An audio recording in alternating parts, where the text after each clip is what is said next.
네, 안녕하십니까, 광닭입니다. 자, 오늘은 여기 심어져 있죠, 양파, 그리고 여기 보시는 이 마늘에 대해서 좀 말씀드리는 시간을 갖도록 하겠습니다. 자, 오늘의 주제는요, 여러분들이 마늘과 양파를 심으시면서 누구나 바라는 것, 바로 품질 좋은 마늘을 수확하시기 위해서 꼭 넣어주셔야 될 것 3가지, 그리고 여러분들이 마늘 양파를 심으실 때 주의하셔야 될 것 4가지를 말씀을 드리도록 하겠습니다.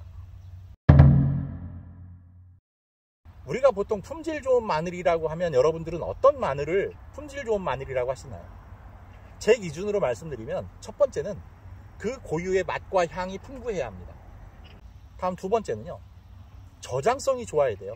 보통 마늘을, 양파는 6월에 수확을 하게 되면 더운 여름을 견뎌야 됩니다. 저장 시설이 있는 경우에 저온 시설에 넣어서 보관을 하면 되겠지만, 그렇지 않은 경우에는 한여름에 베란다에 걸어놓기가 쉽죠. 그러면 그 안에서 저장성이 좋지 않으면 썩어버리거나 물러버립니다. 저장성이 좋기 위해서는 그만큼 조직이 치밀해야 돼요.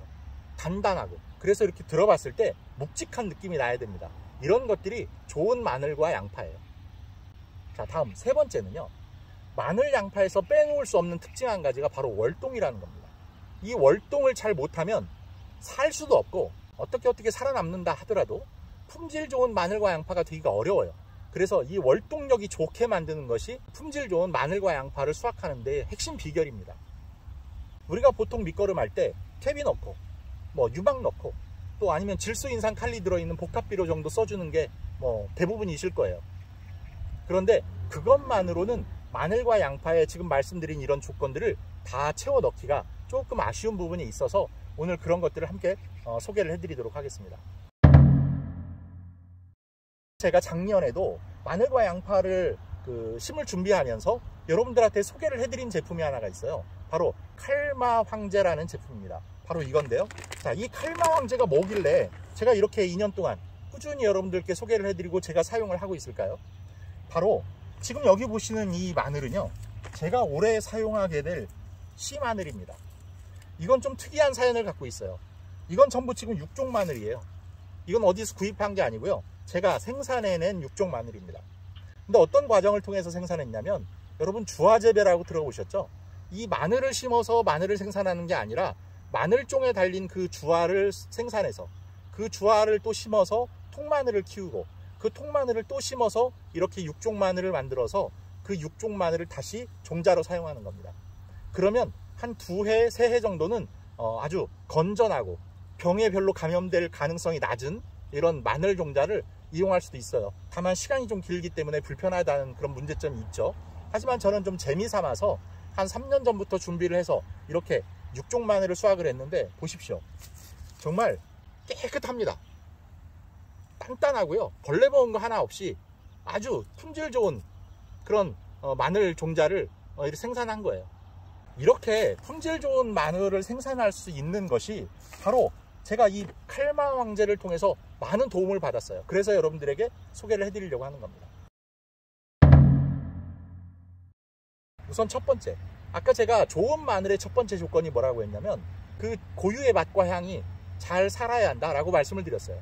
그것들을 잘 살리기 위해서는 황의 사용이 중요합니다. 그래서 부추라든지 파라든지 쪽파라든지, 그리고 무, 배추도 마찬가지지만 그 고유의 향을 살리기 위해서 황이 꼭 들어가는 것을 권해드립니다.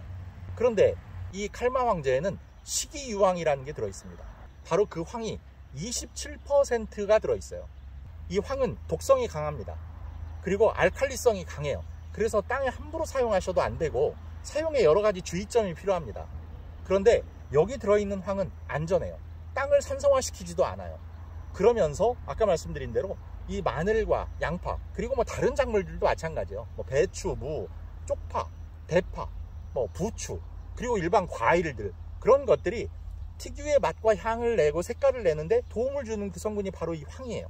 게다가 제가 이 황에 좀 주목을 하라고 강조를 드리는 이유가, 밭을 준비하실 때 보통 토양 살충제는 많이 쓰십니다. 그러면 그건 벌레들을 퇴치하는 거예요. 그런데 여러분, 혹시 마늘 양파 심기 전에 살균제 쓰시는 분 계신가요? 별로 안 계실 거예요.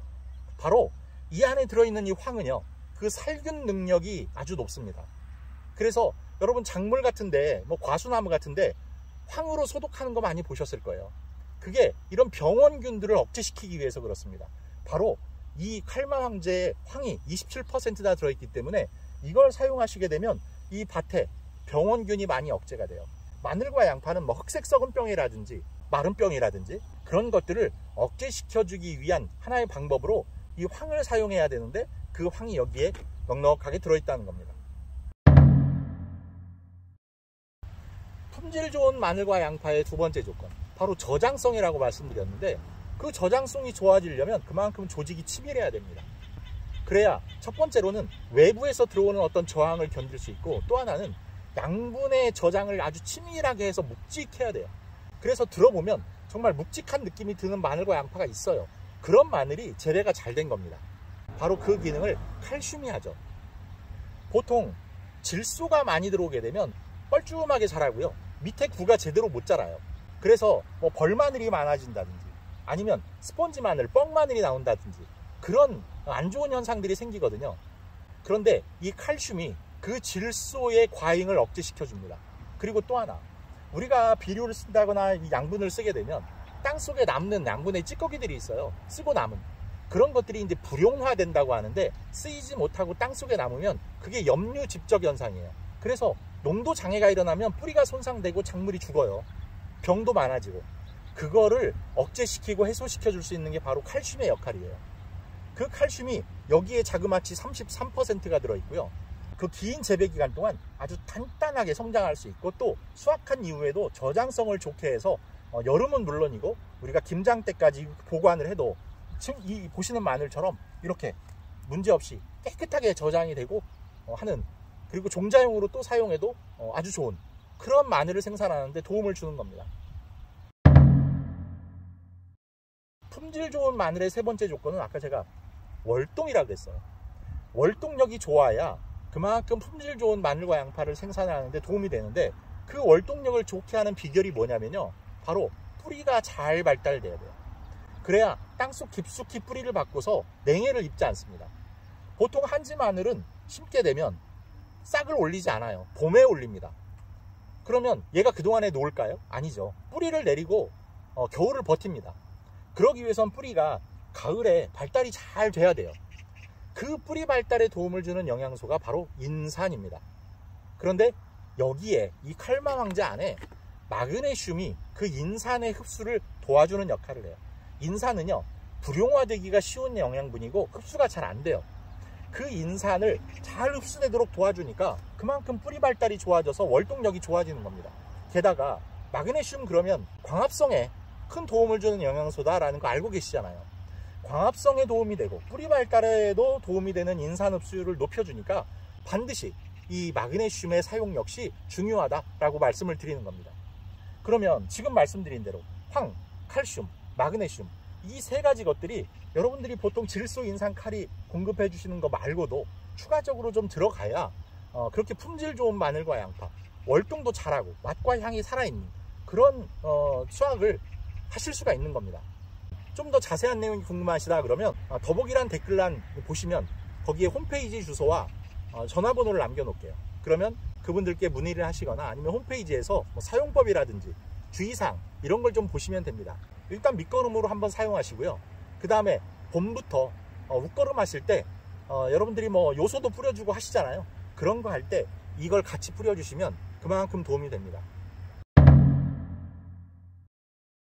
보통 여러분들이 마늘, 양파 심으실 때 토양살충 하십니다. 그런데 그 토양살충 뿐만이 아니라 종자소독을 꼭 하셔야 돼요. 종자소독을 게을리 하시면 이게 재배기간이 길기 때문에 뭐 뿌리 썩은 병이라든지 마른 병 같은 것도 오기가 쉽고요.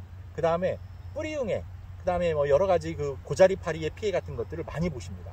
그러니까 종자소독을 꼭 해서 종자에 있을지 모르는 여러가지 해충의 어떤 알이라든지 아니면 원인균들이 묻어 있을 수도 있으니까 그런 것들을 싹 정리하시고 재배를 시작하셔야 된다는 겁니다. 마늘 같은 경우에 특히 종자를 여러분들이 직접 이렇게 수확을 하시거나 아니면 어디서 구입을 하시거나 한 걸로 쓰시는데, 이것들이 어떻게 저장됐는지가 중요해요. 이게 너무 저온에서 저장됐거나 너무 고온에서 저장이 된 것들은 발화율이 현저히 떨어지거나 아니면 벌마늘이라고 아시죠? 막 자꾸 싹이 나는 그런 마늘이 생긴다든지 아니면 아까 말씀드린 스펀지 마늘, 떡 마늘 이런 것들이 생기기가 쉬워요. 그래서 너무 저온에서 혹은 너무 고온에서 보관됐던 종자들은 쓰지 않으시는 게 좋습니다. 그리고 냉장고에 보니까 싹이 난 마늘이 있다.